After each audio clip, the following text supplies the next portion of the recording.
দলীয় পারফরমেন্সই শক্তির জায়গা, সেখানেই মনোযোগী হতে চান অনূর্ধ্ব ১৯ দলের ক্রিকেটাররা। বললেন, দেশ ও দেশের বাইরে খেলার দ্বিপাক্ষিক সিরিজগুলো দিয়ে নিজেদের পরখ করছেন প্রতিনিয়ত। ২০২৬ বিশ্বকাপ ভাবনায় কাজ শুরুও করেছেন রিজান ফাহাদরা। আমরা ট্রাইনেশন চ্যাম্পিয়ন হয়ে আসলাম, আবার জিম্বাবুর মাটিতে রিজান হোসেন ওয়ার্ল্ড কাপ কিন্তু জিম্বাবুয়েতে, এর জন্য আলহামদুলিল্লাহ। সাউথ আফ্রিকার বিপক্ষে অনূর্ধ্ব ১৯ সিরিজ নির্ধারণী ম্যাচে দলের দুঃসময়ে হাল ধরে ব্যাট হাতে ৯৫ আর বল হাতে ৫ উইকেট। জিম্বাবুয়েতে ট্রাই নেশনস ফাইটের ফাইনাল ম্যাচটা ছিল রিজানময়। সিরিজ জয়ের আনন্দের মাঝেও ছোট্ট একটা আফসোস এই যুবা টাইগারের ৫ রানের জন্য সেঞ্চুরি করতে না পারার আক্ষেপ। যদি আমি সেঞ্চুরির সাথে ৫ উইকেট মারতে পারতাম, এটা একটা বড় অ্যাচিভমেন্ট হইতো। বাট এখন তো এটা সেঞ্চুরি কাউন্ট হবে না, ওটা 50 কাউন্ট হবে।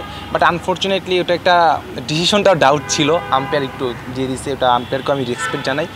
যুবা টাইগাররা তৈরি হচ্ছে ২০২৬ বিশ্বকাপের জন্য। জিম্বাবুয়েতে খেলে আসা এই সিরিজ বহন করছে বিশেষ গুরুত্ব, কেননা এখানেই হবে আগামী যুব বিশ্বকাপ। সেখানে দেশের উইকেটের সাথে ভিন্নতা খুঁজে পেয়েছেন ত্রিদেশীয় সিরিজে সর্বোচ্চ ১৪ উইকেট নেওয়া বাংলাদেশি পেসার আল ফাহাদ। বাইরের দেশের উইকেটে যেরকম বাউন্স থাকে আমাদের সাবকন্টিনেন্টালে ওই রকম বাউন্স থাকে না। সো সাউথ আফ্রিকা, জিম্বাবুয়ে ওইখানে একটু এক্সট্রা বাউন্স থাকে। দুর্দান্ত একটা সিরিজ জয় করে এসে অলরাউন্ডার রিজান বললেন, ব্যক্তি নির্ভর ব্যাটিং বোলিং নয়, টিম গেমই তাদের জয়ের মূল মন্ত্র। সেটাকেই ধরে রাখতে চান ঘরে বাইরে।